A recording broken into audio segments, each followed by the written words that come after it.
Og hjertanlega velkomin. Takk fyrir. Gleðilega hátíð. Sömuleiðis. Við byrjum bara, þú varst að klára að spila leik. Já, það voru gamli Þórsarar á móti ungu Þórsarum eða núverandi Þórsarum og það er alltaf gaman, þetta árlegt milli jól og nýjárs, mjög gaman alltaf. Var hörkuleikur en þeir höfðu okkur sko. Þannig að þetta var bara mjög gaman. Já, og hvernig var það að koma aftur á dúkinn? Það er bara alltaf gaman, það er alltaf gaman að vera í körfubolta. Það áður aldrei eftir að breyta sko.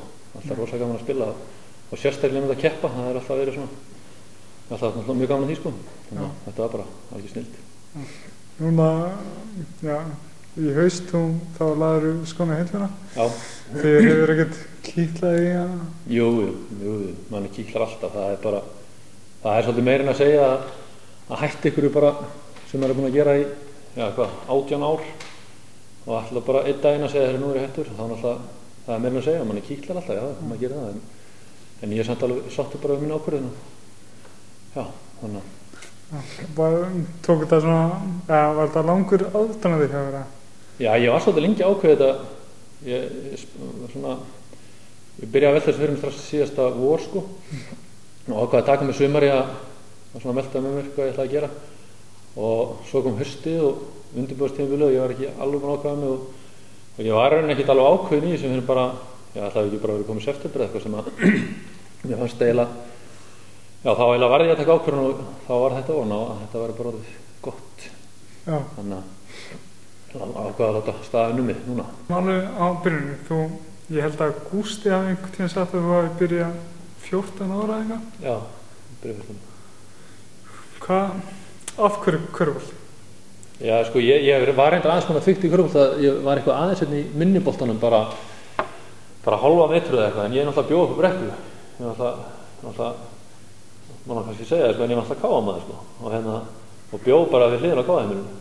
Og þá einhvern veginn var það bara borðliggjandi að fara í handbolta þegar ég flutti hérna norður sko og ég var í handbolta í einhver 2 ár og en hafði alltaf rosa mikinn áhuga á körfubolta og svo náttúrulega var þetta körfuboltaæði og ég spilaði alltaf mjög mikið körfubolta bara út af velli sko og svo bara einhvern veginn þegar ég var búinn að vera 2 ár í handboltanum og fann mig ekki þar þá bara ákveði það að pröfa körfuna og þótt að ég þurfti alltaf að labba frá káaheimilinu niður í því það labbaði alltaf hverju kvöldu æfingu og en já, bara, mér langaði bara til að prófa og bara leiði í prófa þá bara fann ég að þetta var það sem ég langaði til að gera sko þannig að, já, það er eiginlega ástæða sko þannig að, en ég rauninni byrjaði ekkert fyrir í 9. flokki 14 ára þannig að þannig var það sko. Og þú varst þannig mest allan tímur undir stjórn Gústa?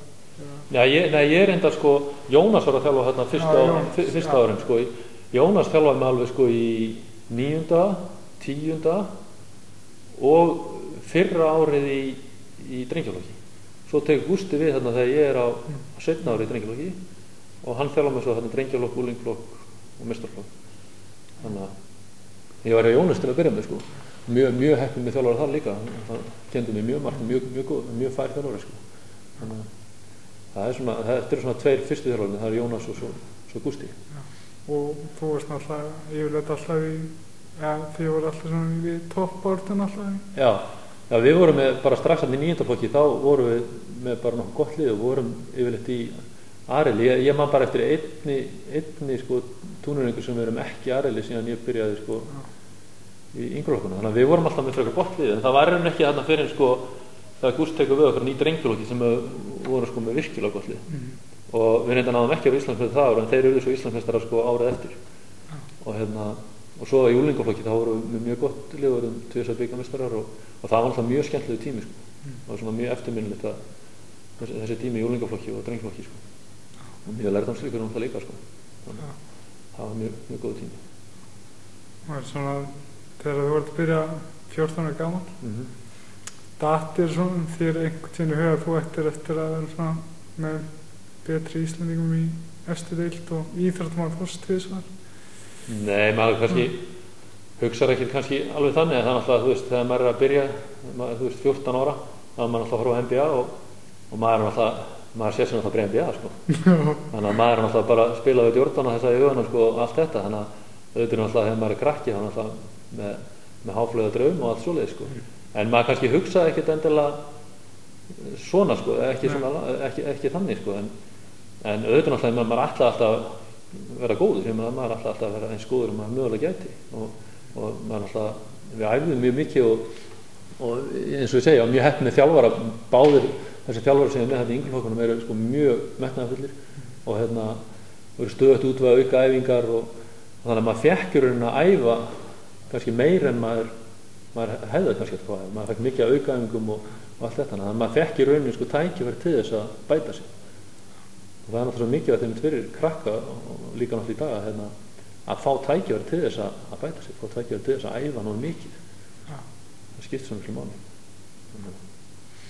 og þegar maður líka á þessum aldri þá er maður náttúrulega áhugasamur að maður vill náttúrulega komast þessum marga æfingur og mögulegt og það náttúrulega tíðkast á líka að maður æfði upp fyrir sig og það höfði alltaf náttúrulega mikil heiður að fá að æfa með þeir sem voru eldri maður það er svo náttúrulega alveg ekstra mikið fram þá og mættu allar æfingar sem maður gat sko.